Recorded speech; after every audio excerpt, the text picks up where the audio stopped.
भारतीय शोषित सेना ने दिल्ली के ईटो गांधी पीस फाउंडेशन में एक प्रेस वार्ता का आयोजन किया, जिसमें भारतीय शोषित सेना के राष्ट्रीय अध्यक्ष सुभाष बिहारी ने तेलंगाना से आईआईएम यादगिरी को तेलंगाना का प्रदेश अध्यक्ष नियुक्त किया गया।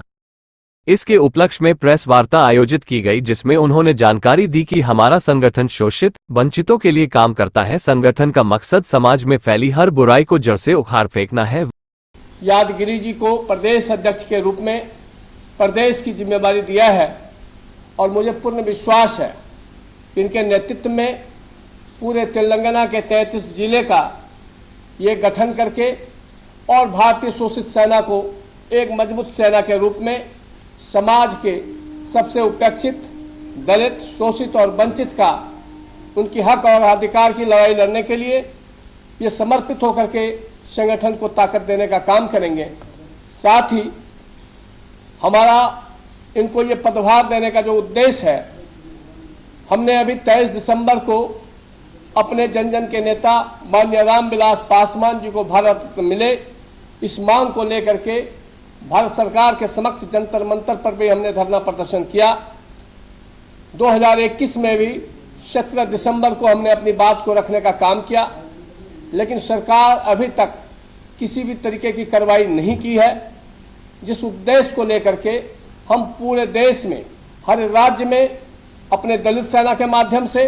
और भारतीय शोषित सेना के माध्यम से इस मांग को हर राज्य में उठाने का काम करेंगे, हर जिले में उठाने का काम करेंगे। और मुझे उम्मीद है कि हमारे हर राज्य के साथी, चाहे वो भारतीय शोषित सेना का साथी हो, चाहे वो दलित सेना का साथी हो, जो उनका सहयोग और समर्थन मुझे मिल रहा है, निश्चित रूप से हम अपने मकसद की ओर, अपने इरादे की ओर आगे बढ़ेंगे और इस मांग को हर जिले में जिला अधिकारी के कार्यालय पे और हर प्रदेश में प्रदेश मुख्यालय पे हम अपनी मांग को लेकर के मांग पत्र देने का काम करेंगे। अभी हमने सभी राज्यसभा और लोकसभा के मेंबर को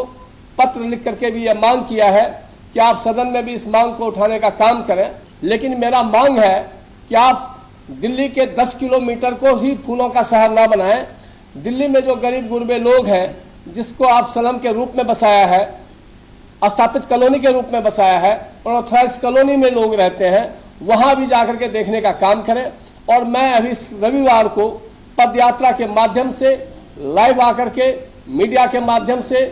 दिल्ली कितना कूड़ों का शहर है, दिल्ली कितना कचरों का शहर है और दिल्ली में कैसे लोग जी रहे हैं, किस बेहाली में जी रहे हैं, इसको दिखाने का काम किया है। ये तेलंगाना पीपल नहीं, सारा दुनिया में हर एक चीज़ डुप्लीकेट आ रहा। या फुटपाथ किल हो या होटल में हो, दुकान में हो, व्यापारी लोगों ने बहुत धोखा दे रहा पब्लिक को। ये पूरा काम को हम रोकने के लिए ये कंज्यूमर फोरम से हम ये पोस्ट दिया गया ना, मैं पूरा निभाने के लिए तैयार हूँ। ये कंज्यूमर फोरम से जो आदमी लोग हैं ना, इमीडिएट उनको फ़ोन करे तो वहाँ जाके क्या हो रहा, कुछ हो रहा बोले तो उसको पकड़ के हम लोग ऊपर तक साफ के सामने भिजाने के वास्ते हम लोग वहाँ काम कर रहे हैं। भारतीय शोषित सेना का मुख्य मकसद ये है कि समाज में जो सबसे पिछली पंक्ति में लोग खड़े हैं, समाज में जो उपेक्षित लोग हैं, समाज में जो दबे कुचले लोग हैं, जिसको न्याय नहीं मिल पा रहा है, उसको न्याय और उसके अधिकार के लिए हम लोगों को संघर्ष करना है और बिल्कुल सेना के रूप में करना है। और निश्चित रूप से हमारे साथी ने जो अभी बोला कि आज खाने पीने की चीज़ में और भी बहुत सारी चीज़ों में मिलावटें बहुत सारी आ रही हैं, उस पर कोई भी व्यक्ति अंकुश लगाने वाले लोग नहीं है, कोई भी संगठन उस पर अंकुश लगाने वाला नहीं है। हमारा भारतीय शोषित सेना का एक साथी उस पर पैनी नज़र रखते हुए हर विषय पे नेता वही बेहतर होता है जो अनेक काम को नेक तरीके से कर सके। हम अपने सभी साथियों को जनता के हित में, जनमानस के लिए अनेक काम को नेक तरीके से करने के लिए करते हैं। वही उन्होंने ये भी कहा कि हमारे दिल्ली सरकार को आड़े हाथों लेते हुए हम हर संडे को दिल्ली के कोने कोने में पोल खोल यात्रा शुरू कर रहे हैं। हमें जो दिखाई देता है, जहां हमें ये दिखता है कि संसद क्षेत्र में वो अपने विकास को नहीं किया, हम उस बात को भी उजागर करने का काम करते हैं। लेकिन कुछ काम,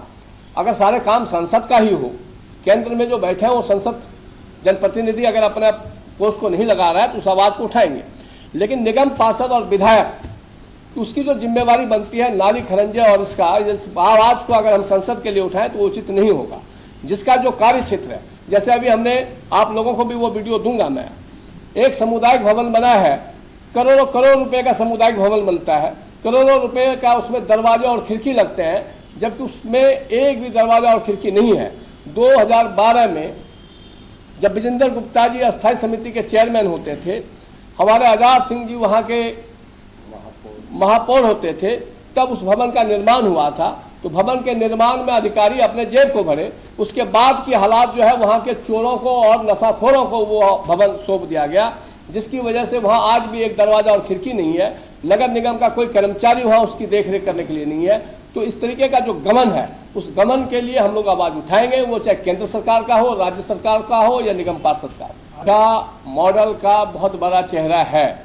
और उस चेहरे के लिए जहां तक मुझे लगता है कि हर लोग, हमने कल बच्चों से भी पूछा रविवार को जब हम गए, पहले स्कूल में शिक्षक पूरे नहीं होते थे, अभी उन्होंने बताया शिक्षक पूरे हैं, लेकिन शिक्षक पढ़ाने के बजाय अपने ट्विटर पे, इंस्टाग्राम पे और फेसबुक पे और वीडियो गेम पे व्यस्त रहते हैं, जिसकी वजह से जो शिक्षा का स्तर होना चाहिए था वो स्तर नहीं है। वो झूठे ढोल पीटना वो उचित बात नहीं है। दूसरी बात, जिस केस में सिसोदिया जी गए हुए हैं,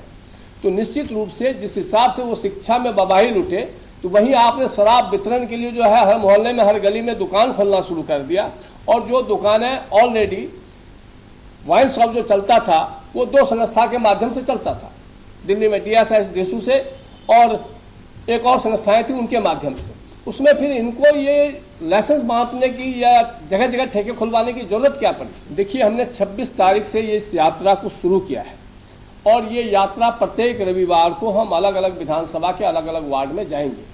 और जिस वार्ड की जो स्थिति होगी, अगर कोई इसी वार्ड का निगम पार्षद अच्छे काम कर रहे हैं, किसी विधानसभा का विधायक अच्छे काम कर रहे हैं, किसी क्षेत्र के सांसद अच्छे काम कर रहे हैं, तो हम उस अच्छे काम को भी दिखाने का काम करेंगे। लेकिन अभी जो हमने शुरू किया है उस काम में, और हम आपको भी न्योता देंगे कि आप हमारे साथ चलें और दिल्ली की हकीकत को दिखाने का काम करें। निश्चित रूप से जो शहरों में दिल्ली फूलों की शहर बना रहा है, ये संदेश और देशों में जाता है, हमारा गौरव बढ़ता है। लेकिन हमारा गौरव वहाँ भी बढ़ना चाहिए कि हमारे देश का एक एक आदमी फूलों के शहर में रहे। ताज़ा तरीन खबरों को जानने के लिए अभी टाइप करें दिव्य दिल्ली न्यूज़। नीचे दिए गए सब्सक्राइब बटन को दबाएं और नोटिफिकेशन के लिए दिए गए बेल आइकन को क्लिक करें। हमारे वीडियोस को लाइक, शेयर और कमेंट करना ना भूलें।